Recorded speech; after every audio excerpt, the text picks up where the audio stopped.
Good morning dear student. हम पढ़ रहे थे इलेक्ट्रिक करंट। अपना चैप्टर चल रहा है चैप्टर नंबर 5।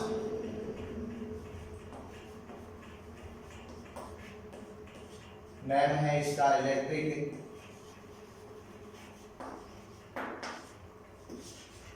करंट। और बच्चों आज का टॉपिक है अपना ओम का नियम, ओम्स लॉ, ओम का नियम। आज जो आप लोगों ने पहले पढ़ रखा है, कुछ हद तक आप इसके बारे में जानते भी। बच्चों ओम का नियम क्या होता है यही हम पढ़ने वाले हैं। जैसे बच्चों ये कोई चालक है,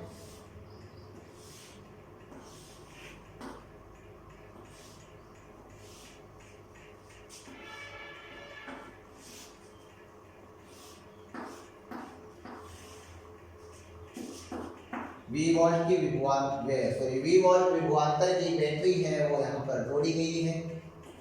ये करंट जा रही है, इसमें विद्युत क्षेत्र है वो E वेक्टर है। ये चालक का यहाँ पर ये जो पॉइंट है ये A पॉइंट है, ये जो चालक का पॉइंट है वो B पॉइंट है। बच्चों कोई दिक्कत नहीं है, ये माना है हमने ये।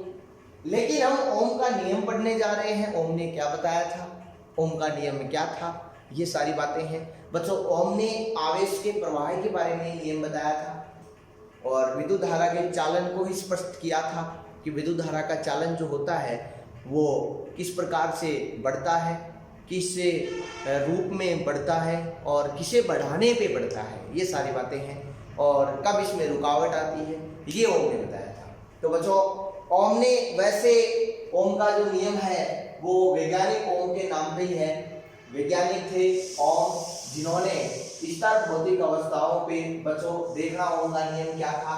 स्तर भौतिक अवस्थाएं ओम ने बताया था कि जब कोई भी चालक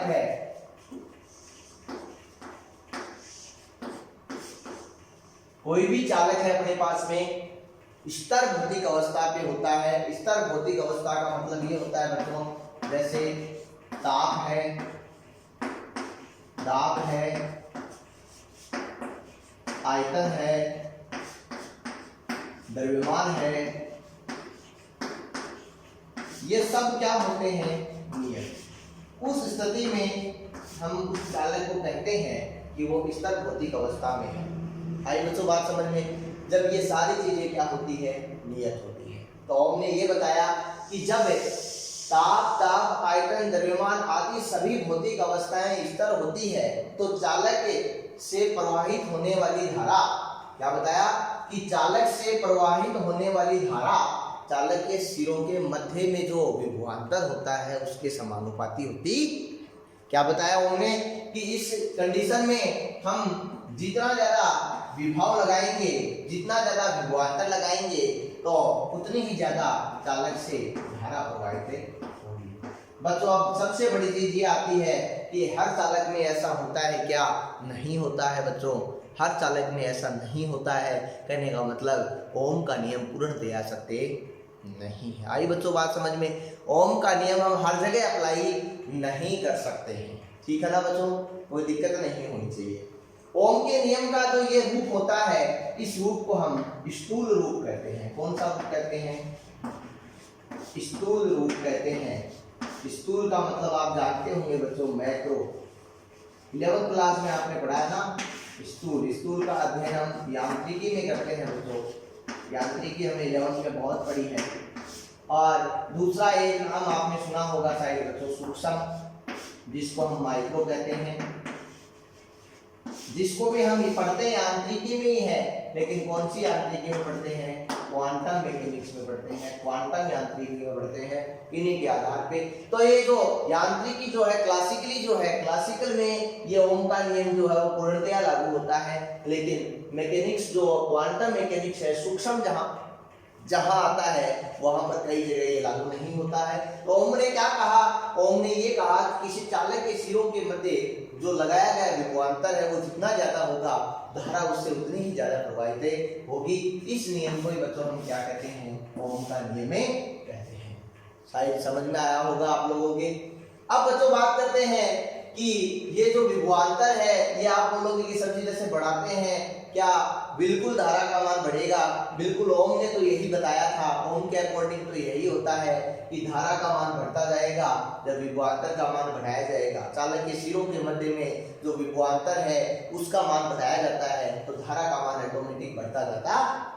आप बोलोगे कि इसने ये बोला कि समानुपाती का चिन्ह होता है, बिल्कुल सही है, आपने कहा कोई दिक्कत नहीं है, लेकिन क्या इसने ये नहीं बताया कि जब इसको हटाते हैं तो यहाँ पर एक नियतांक अपन को पता है कि समानुपाती को हटाते हैं तो लेते हैं, तो यहाँ पर क्या नियतांक लिया गया था? बिल्कुल ओम ने बता दिया था कि जब बच्चों ये समानुपाती का चिन्ह हटता है तो यहाँ एक नियतांक आता है और ये जो नियतांक होता है R, इसे हम प्रतिरोध कहते हैं। क्या कहते हैं बच्चों? प्रतिरोध। ये प्रतिरोध होता क्या है? प्रतिरोध क्या करता है? प्रतिरोध धारा प्रवाह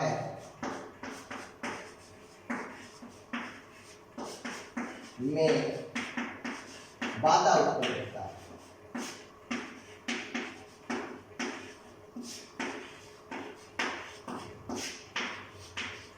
क्या करता है बच्चों?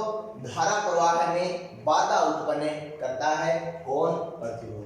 कहने का मतलब यह है कि जितना ज्यादा अच्छा चालक होगा उसमें विभवांतर जब लगाते हैं तो विभवांतर जब बढ़ाया जाता है तो धारा का मान बढ़ता जाता है, जितना ज्यादा अच्छा चालक होगा। लेकिन कई चालक ऐसे होते हैं जिसमें हम विभवांतर बहुत बढ़ाते हैं लेकिन धारा का मान उतना नहीं बढ़ता।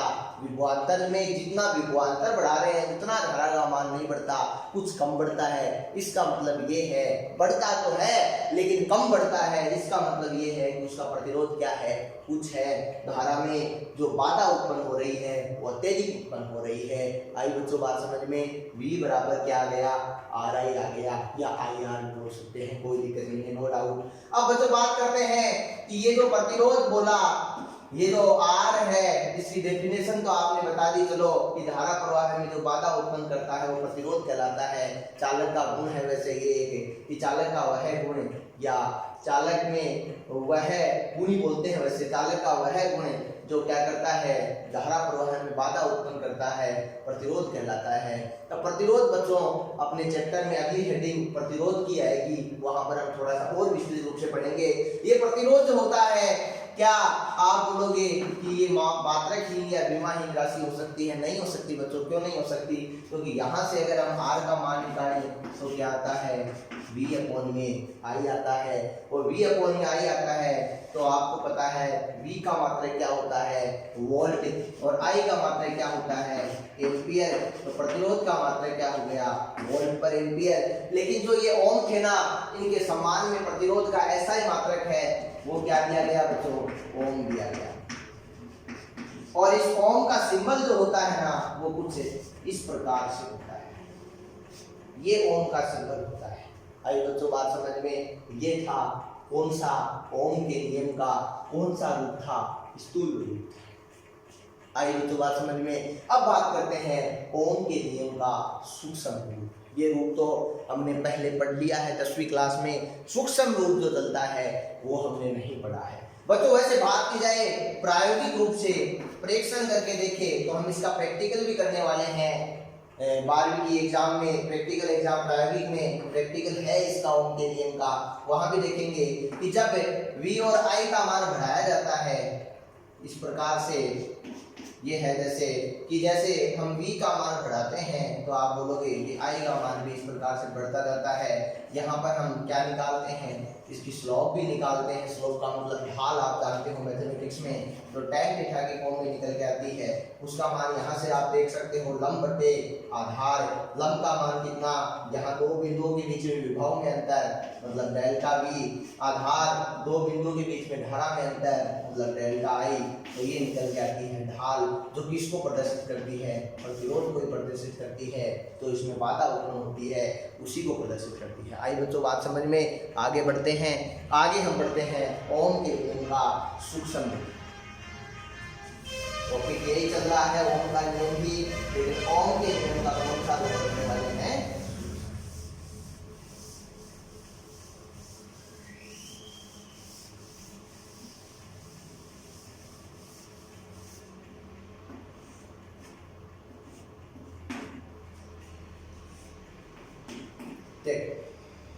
एक क्वेश्चन भी आता है बच्चों, ओम के नियम का सूक्ष्म रूप क्या होता है? डायरेक्ट क्वेश्चन भी पूछ दिया जाता है, ये सूक्ष्म रूप होता है J बराबर सिग्मा ई। इसकी जरूरत क्यों पड़ी वो भी मैं बताऊंगा आप लोगों को कि ओम के नियम के सूक्ष्म रूप की हमें कहाँ जरूरत पड़ती है, सब पढ़ेंगे हम। पहले देखो इसकी उत्पत्ति, ये किस प्रकार से तैयार होता है। बच्चों अपन ने क्या किया है, हेडिंग भी अपनी किताब में इसकी दी हुई है बच्चों, ओम के नियम की उत्पत्ति के नाम से ही हेडिंग है। लेकिन एग्जाम में क्वेश्चन इससे मोस्टली ये पूछा जाता है कि सिद्ध कीजिए कि J बराबर सिग्मा इंटू ई। 2014 में पूछा गया था बच्चों ये क्वेश्चन, बहुत सारे बच्चों का गलत हुआ था। सिद्ध कीजिए कि J बराबर सिग्मा इंटू में E। तो बच्चों हमने यहाँ पर इस सिचुएशन में हम जानते हैं कि जब यहाँ पर क्या किया जाता है, विद्युत क्षेत्र नहीं लगाया जाता है तो इधर उधर ये इलेक्ट्रॉन्स गति करते रहते हैं। लेकिन जैसे ही विद्युत क्षेत्र लगा दिया जाता है तो इलेक्ट्रॉन्स है वो एक निश्चित वेग से गति करने लग जाते हैं। और उस स्थिति में हमने कल पढ़ा था कि जो धारा प्रवाहित होती है उसमें और इलेक्ट्रॉनों के वेग में, मतलब अपवर्ड वेग में जो रिलेशन आया था बच्चों अपना, वो आया था NEA। कल आया था कि नहीं आया था बच्चों, ये अपन ने निकाला था ना। अब देखो यहां से धारा घनत्व की परिभाषा से हम जानते हैं, धारा घनत्व की परिभाषा से क्या जानते हैं, J बराबर I अपॉन में A। जानते हैं कि नहीं जानते बच्चों? तो J बराबर क्या आता है, J बराबर आता है NEAVD अपॉन में A से क्या हो जाता है कैंसिल, तो J बराबर क्या बचता है NEVD। बच्चों हम जानते हैं अपवर्ड वेग क्या होता है, हमने ये भी कल निकाला है। क्या जानते हैं, क्योंकि अपवर्ड वेग VD बराबर E अपॉन में M तो इंटू E, ये अपन ने कल निकाला था। और ये भी बोला था बच्चों कि M E और टो है वो एक प्रतिदर्श के लिए क्या रहते हैं, एक समान ही रहते हैं। मैं एक प्रतिदर्श की बात कर रहा हूँ, देखना। तो अपना पहला मकसद अब क्या होगा, पहला काम है इस VD का मान कहाँ रखना, यहाँ रखना। तो हम क्या करते हैं, J बराबर देखना बच्चों NE, फिर इसका मान रखो E तो अपॉन में क्या है M इंटू में क्या है E। ये वेक्टर फॉर्म में जब बच्चों होता है तो आपको पता ही है कि इसके ऊपर वेक्टर, इसके ऊपर वेक्टर, और अगर ये स्टार्टिंग से वेक्टर फॉर्म में लेते तो यहाँ से वेक्टर लगा रहता। छोड़ो अपन को वेक्टर बाद में लेंगे, हम पहले ऐसे ही सिद्ध कर लेते हैं। देखो यहाँ से वेक्टर लगा लो आप, J वेक्टर E वेक्टर, और मैं भी लगाऊं तो लास्ट में वेक्टर लगा देना, कोई फर्क नहीं पड़ने वाला। अब देखो बच्चों J वेक्टर का मान यहाँ से कितना निकल के आता है NE स्क्वायर तो अपॉन में क्या है, मैंने बोला कि पर्टिकुलर एक प्रतिदर्श है उसका द्रव्यमान क्या रहता है नियत। उसमें ये जो n है ये क्या है, आवेशों की संख्या, वो भी क्या रहती है नियत। E क्या है, इलेक्ट्रॉन का आवेश, वो भी क्या रहता है नियत। और ये तो क्या है, विश्रांति काल, ये भी क्या रहता है नियत। सब के सब क्या रहते हैं बच्चों, नियत रहते हैं। तो ये पूर्ण नियतांक है, ये सारा के सारे नियत रहते हैं। तो इन सबको, इन नियतांकों को एक नया नियतांक, कॉमन नियतांक नाम दिया जाता है, वो है सिग्मा। क्या है, सिग्मा। ये सिग्मा बराबर यहाँ पर क्या निकल के आता है NE स्क्वायर तो अपॉन में L निकल के आता है, जिसे हम चालकता कहते हैं। क्या कहते हैं बच्चों, चालकता। आई बच्चों बात समझ में। तो ये है ओम के नियम का सूक्ष्म रूप। कौन सा रूप है, सूक्ष्म रूप। ये हर जगह लागू होता है, हर जगह लागू होता है। स्थूल रूप हर जगह लागू नहीं होता है। इसका वैसे देखा जाए तो कोई अपवाद नहीं मिलता है, हर जगह लागू होता है, वो लागू नहीं होता। आप कहोगे उसमें इसमें अंतर क्या है? अंतर बच्चों कुछ नहीं है, अंतर ये है देखना कि एक तो अपने पास में स्केल होती है, या ऐसा मान लो, अभी पढ़ा नहीं, हम आगे पढ़ेंगे कि विभवमापी और विभवांतर, चलो उसको भी छोड़ो, साधारण दैनिक जीवन से बताता हूं आपको अंतर क्या होता है। एक तो बच्चों आपने केमिस्ट्री की लैब में देखा है इलेक्ट्रॉनिक तुलना होती है। क्या होती है?